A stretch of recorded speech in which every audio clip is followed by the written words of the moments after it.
um adensamento, como se cada palavra tivesse uma espessura outra que não tinha antes.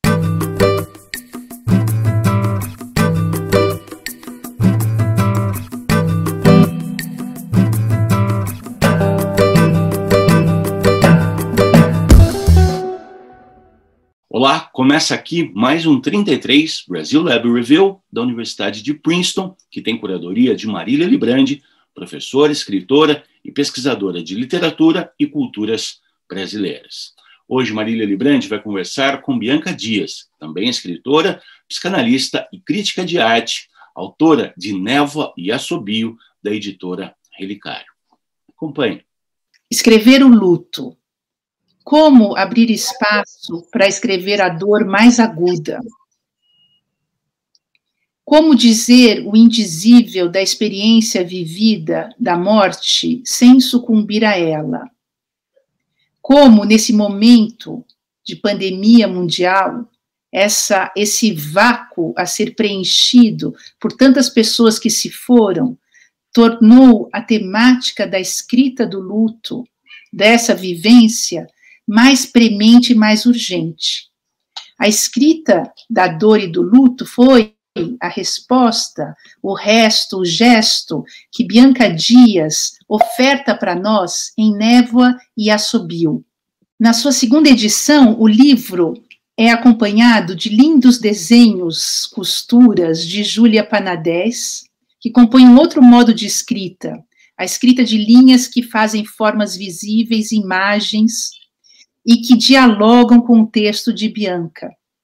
Ao final, o livro traz um pós-fácil escrito por Gustavo Silveira Ribeiro, no qual ele diz e define o livro de Bianca como um misto de diário de luto, poema e narrativa testemunhal. Eu vou citar você. Você diz em um certo momento do texto: escrever sobre a perda de um filho é tentar construir um sítio onde o vazio possa se abrigar, um território, né?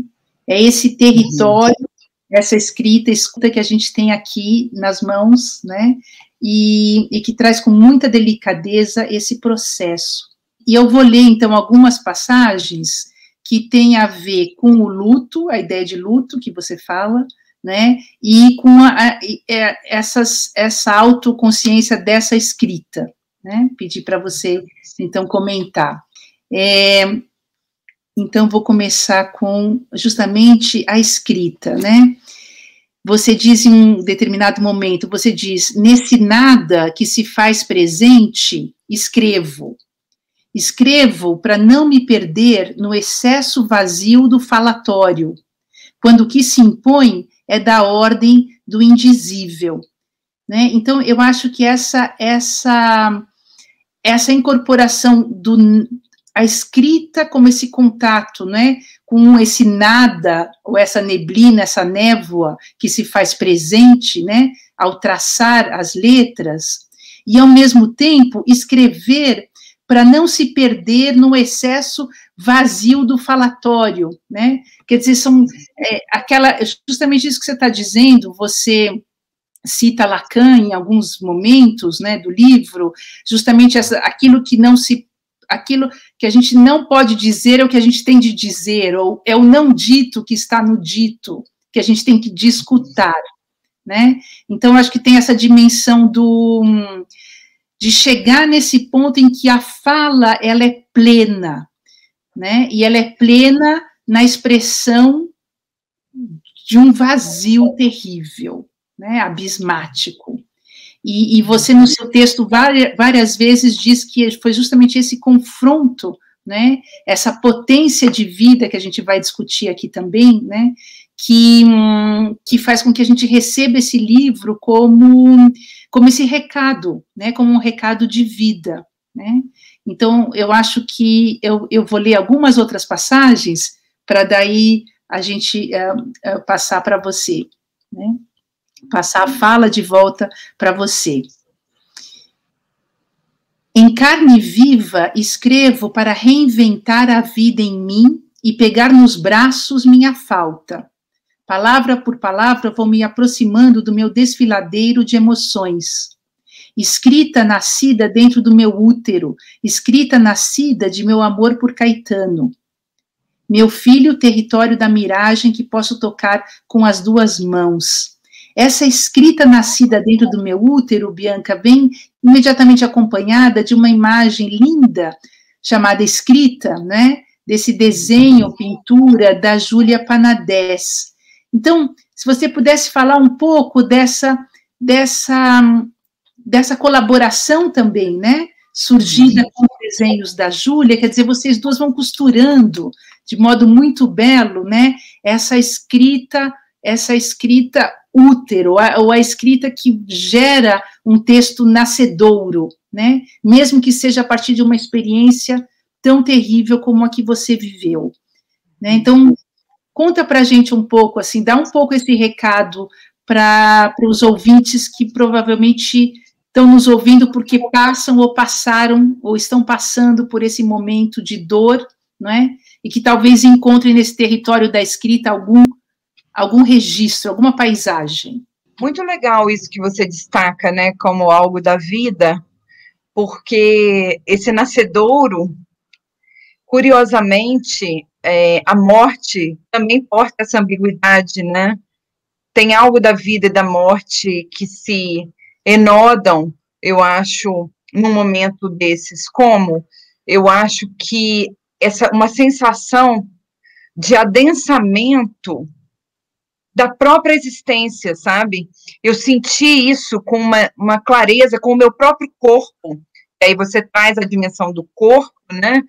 Tanto na minha escrita quanto na colaboração da Júlia, eu senti de uma maneira muito forte no meu próprio corpo esse adensamento da própria vida, da própria existência. Então, é curioso isso, né? Porque é um livro onde eu vou tecendo isso organicamente, que eu nem pensava que ia ser um livro, e num dado momento eu junto todas essas escritas, junto esse trabalho, né, de um ano, de uma travessia, e percebo que realmente a minha relação com a existência e com a palavra, eu acho que a palavra é essa, um adensamento, como se cada palavra tivesse uma espessura outra que não tinha antes. E nesse sentido, a colaboração da Júlia foi muito bacana também. Novamente, eu acho que esse lugar da escuta, da amizade, que eu citei antes, né, no encontro com Zuenir, Ventura, com Dapiev, que foram pessoas que trocavam muito por e-mail comigo, e também no retorno de amigos e pessoas que eu, né, acabei fazendo através das redes sociais, onde eu colocava alguns pontos, não tudo, mas falava disso, né, de alguma forma, e aí eu acho que é muito interessante esse lugar da escuta do outro, e a colaboração da Júlia foi muito importante, a acolhida dela, porque ela estava fazendo doutorado, né, e justamente trabalhando isso como pesquisa, né, justamente esse nascedouro das coisas, da imagem, da palavra, né.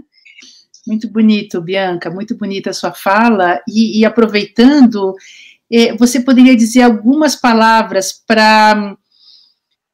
em relação a esse processo de escrita, não é? Algumas palavras para alguém que esteja nos escutando, né, e que queira escrever sobre alguma dor, alguma perda, o que precise escrever, o que acha que a escrita possa ser um caminho, não apenas a fala, né? O que você sugeriria para essa pessoa? O que você aconselharia? Uma escrita cotidiana? Qual seria, digamos, um caminho que você poderia partilhar, né, que você acha que outras pessoas podem experimentar também, caso tenham dificuldade com esse processo?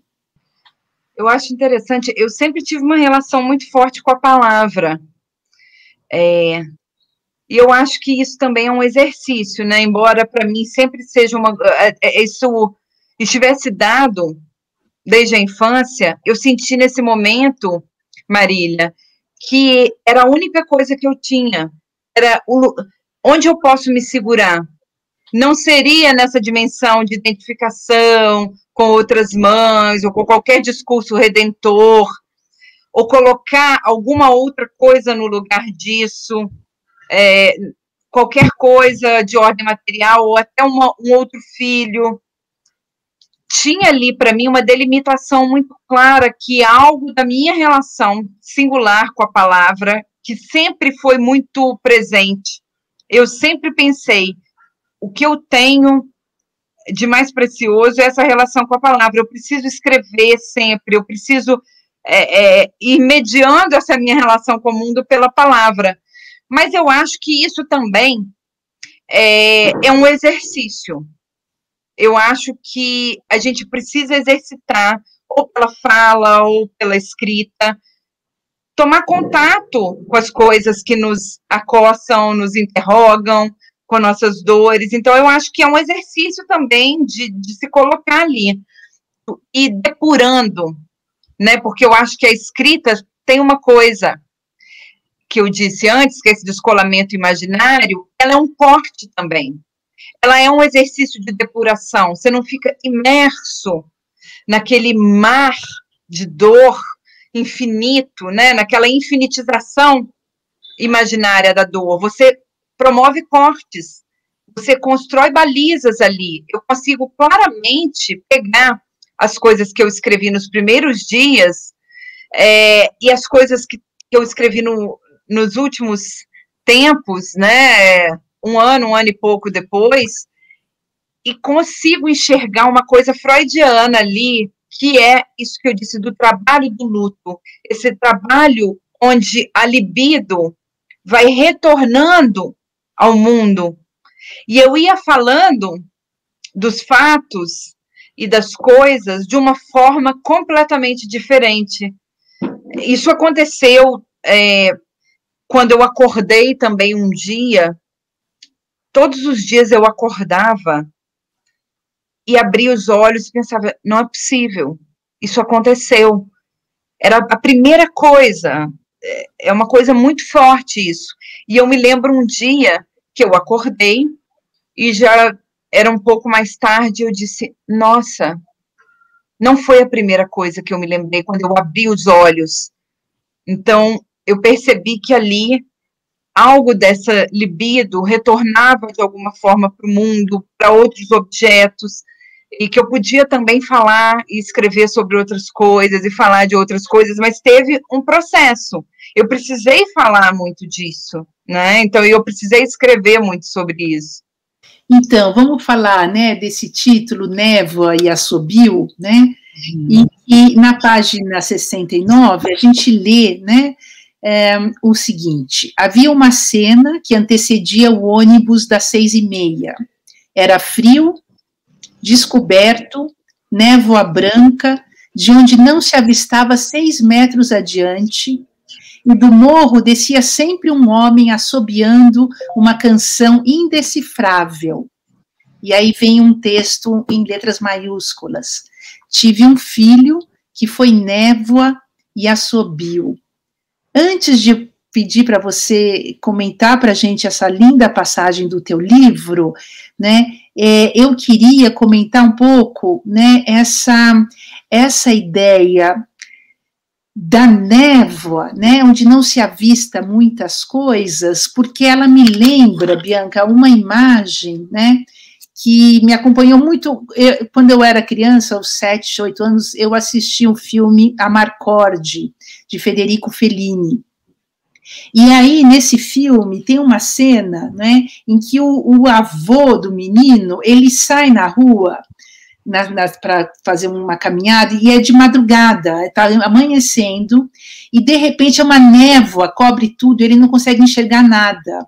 E a cena é linda, porque por alguns segundos ele fica perdido naquela névoa, e a gente também fica que nem ele, a gente não sabe o que vem, até que a névoa começa a se dissipar, e aparece um boi, uma vaca, não sei, aparece um animal ali no meio da cidade, né? Mas essa imagem da névoa, né, E daí essa imagem da névoa, junto com esse homem que aparece assobiando, nessa imagem onírica, que você aí traduz, né? Como tive um filho que foi névoa e assobio. Traduz um pouco isso, né, para a gente, porque tem tanto a ver com uma visão, mas também tem a ver com o som, né? Sim, eu sou mineira, da Zona da Mata, e eu nasci num lugar que tem um nome, né, uma palavra valísia, que é Descoberto. Justamente, é uma cidade que se chama Descoberto, fica do lado de Cataguases, do lado, Leopoldina, Cataguases, e é um lugar muito enigmático, que marca, né, eu morei lá aos 17 anos de idade, antes de fazer faculdade em Juiz de Fora, e é um lugar muito atravessado por esses elementos ainda bastante rurais, uma cidade que não tem outdoor, que tem 4.000 habitantes, e tudo isso também, a minha escrita, a minha relação com a palavra, essa relação de assombro e vertigem, também está muito impregnada disso, né? É uma coisa meio rosiana até, muito impregnada dessa relação de espanto com o mundo, e com figuras locais muito curiosas, assim, seres fantásticos,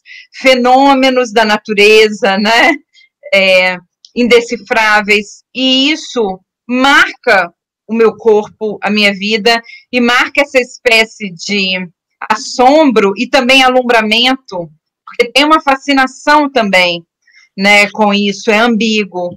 E eu me lembro sempre de uma cena. Eu estudava na cidade vizinha, São João Nepomuceno, eu tinha que acordar muito cedo. Lá tem uma neblina que nunca se dissipa, né? Assim, nunca se dissipa em mim. Claro que lá se dissipa, né? Até meio emocionante falar disso, mas essa neblina de 5 da manhã, 5:30 da manhã, que é o momento onde os trabalhadores estão indo para as fábricas, o modo de vida, a economia lá maior, parte dessa relação com as fábricas de roupas, e dava aquele toque inicial, né, aquela sirene inicial, ainda nesse momento da neblina, sobretudo nos meses de inverno, né, esse céu outonal que eu cito no livro, isso é muito emocionante também, porque o Caetano justamente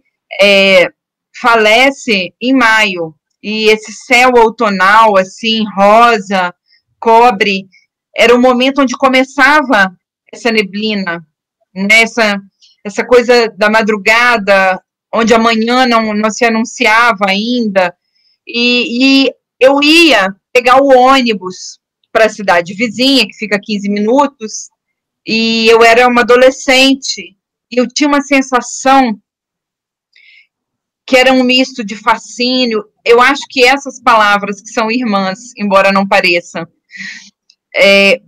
de assombro e alumbramento, com esse desconhecido, porque eu não conseguia enxergar muitos palmos à frente, no caminho da minha casa até o ônibus. E eu ficava fascinada com essa neblina e interrogada com isso. Eu passava nos carros, assim, escrevendo nas janelas até o caminho do ônibus, e eu ouvia sempre um homem que descia no mesmo horário, que trabalhava numa dessas fábricas. O assovio dele vinha antes. Eu falei assovio, mas pode ser assovio ou assovio. Quem me ensinou que pode ser assovio ou assobio foi o Caetano Veloso.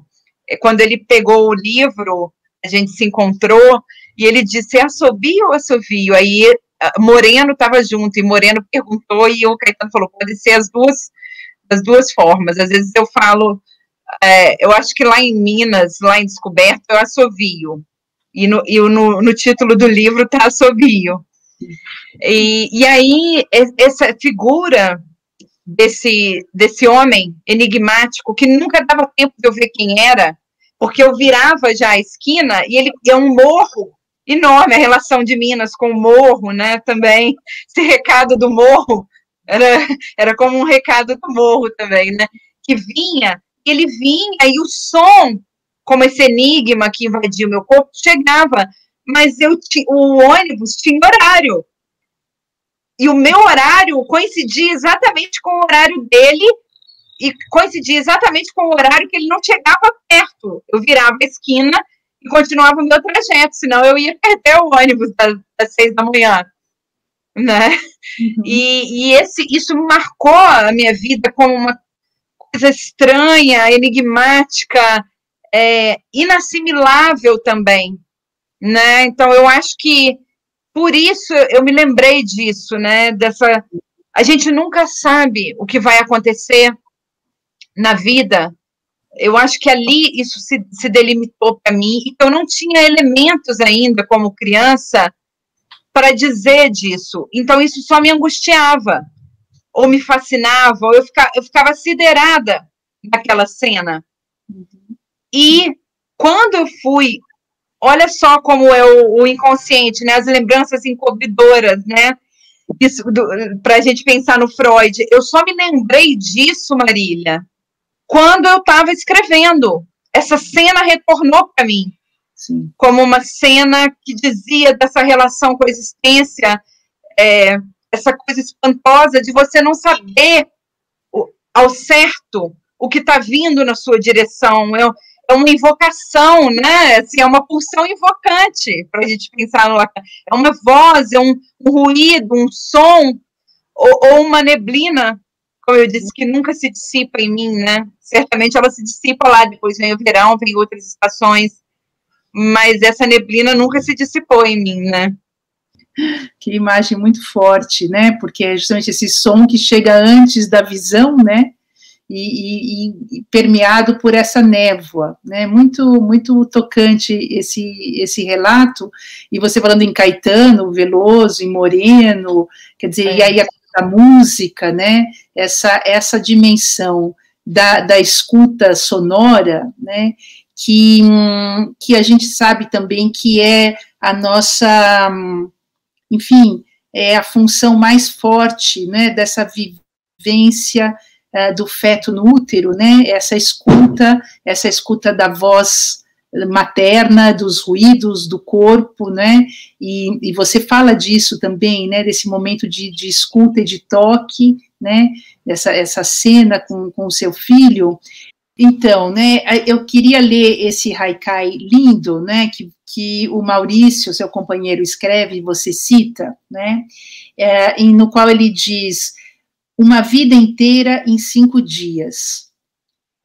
E em relação à vida de Caetano, o seu filho, né? E você comenta, né? Um poema breve, conciso e perfeito, haikai, pequeno, fugaz e fugidio, como os momentos felizes devem ser, perene e permanente, como só o amor permite ser. Né? Eu acho que a beleza desse haikai está justamente nessa ideia de que não importa a quantificação do tempo, mas a qualidade e a dimensão da importância de cada vivência. Então, não é assim, nossa, foi muito pouco. Não, em 5 dias, uma vida inteira se existiu, né?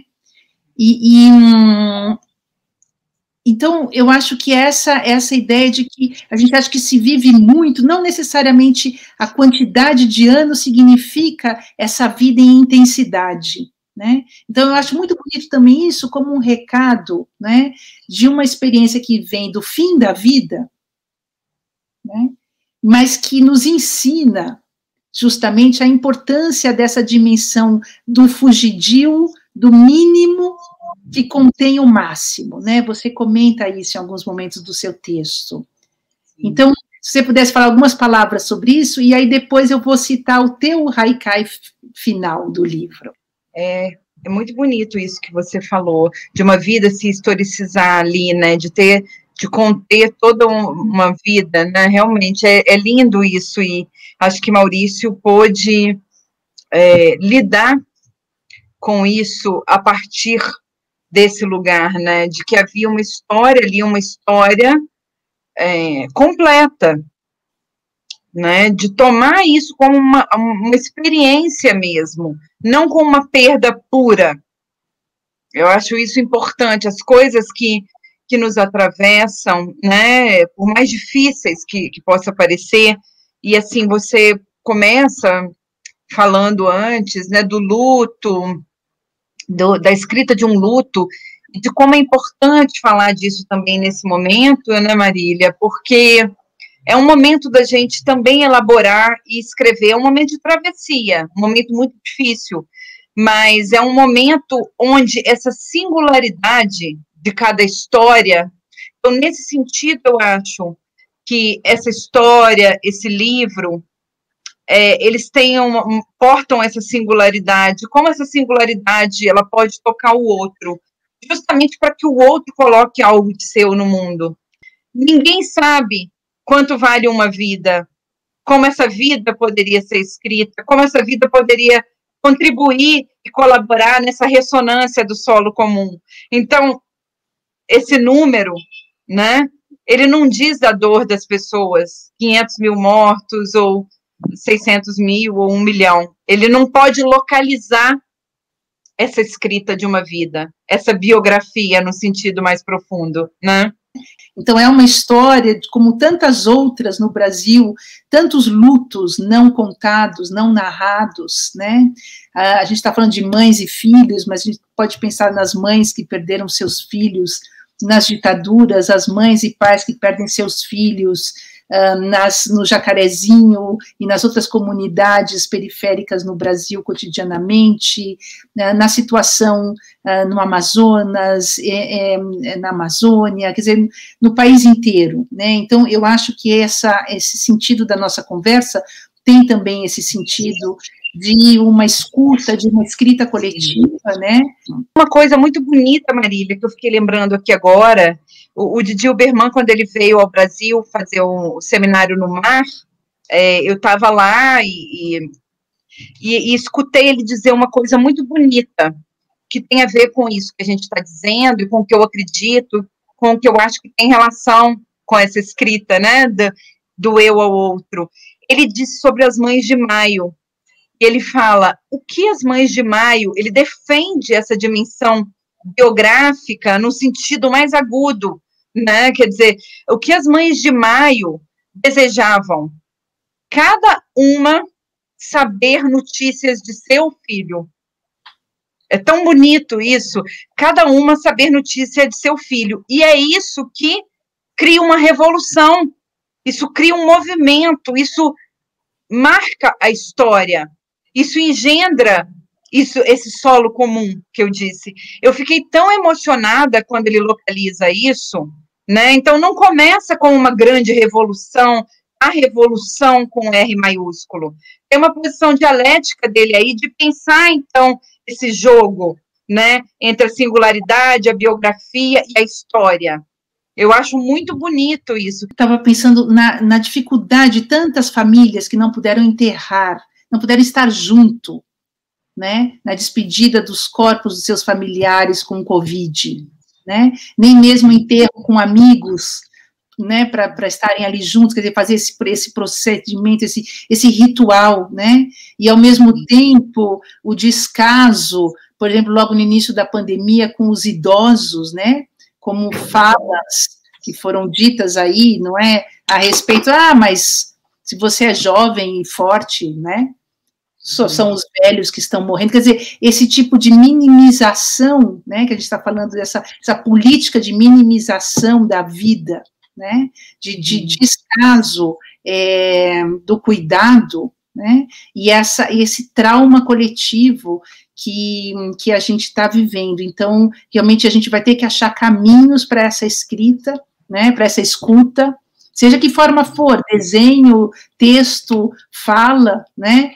Eu vou encerrar, né, citando uma passagem sua, e deixa eu só me achar de novo aqui nas minhas notas, né. que é uma passagem na qual você fala de algo que me interessa muito, porque eu estou escrevendo sobre isso, que é a relação do furo e do buraco, né? Você diz assim, procuro me deslocar para aquilo que do luto é vida e aprendizado. Mais adiante, o vislumbre rápido e brutal da finitude do outro foi, num primeiro momento, algo que me arremessou ao furo de todos os semblantes, um deslocamento para dentro de uma cratera sangrenta. A constatação de um buraco no saber, né? E essa conciliação com o inconciliável, que é esse território, esse buraco no saber, né? Mas não tapar o sol com a peneira, seria não tapar o buraco, né? Para escondê-lo, não jogar a dor para debaixo do tapete, né? A gente encarar o buraco, entrar no furo, não é? Dizê-lo, expressá-lo, né? Eu acho que costurar esse vazio, né? Através da escrita do texto, da costura mesmo, do canto, né? Então, eu termino agradecendo você por esse belo livro, por esse lindo testemunho, e recomendo demais a leitura para todos que estão nos ouvindo. Passo a palavra para ti. Eu que te agradeço, fiquei muito feliz com esse convite, e fiquei muito emocionada falando aqui, pensando no contexto onde a gente está conversando isso, e pensando que realmente esse trabalho de luto é uma coisa que vai se fazendo, e a gente poder ir localizando isso na existência é também muito bonito, né? É a vida também. E é preciso que a gente possa também amar o não sentido, né? Amar essa relação com o vazio, né? Que é diferente desse nada nadificante, né? Para lembrar do Heidegger, mas a relação com o vazio traz também uma relação com a própria existência, né? Que pode fazer com que a gente possa perseguir um pouco o sentido, mas também amar o não sentido, né? Então, eu queria te agradecer, fico muito feliz de estar aqui e de falar do livro depois de tanto tempo, né, da primeira edição, da segunda, e localizar isso dentro de um contexto, né, que possa trazer um diálogo com as pessoas. Que bom, Bianca. Obrigada a você. Muito obrigado, Bianca. Muito obrigado, Marília. E, especialmente, muito obrigado a você que acompanhou mais esse episódio do 33 Brasil Lab Review da Universidade de Princeton. Se você gostou, se inscreva no canal, compartilhe com os amigos, deixe o seu like e, especialmente, ative as notificações para que você receba informação assim que tiver um novo vídeo no ar. Até lá!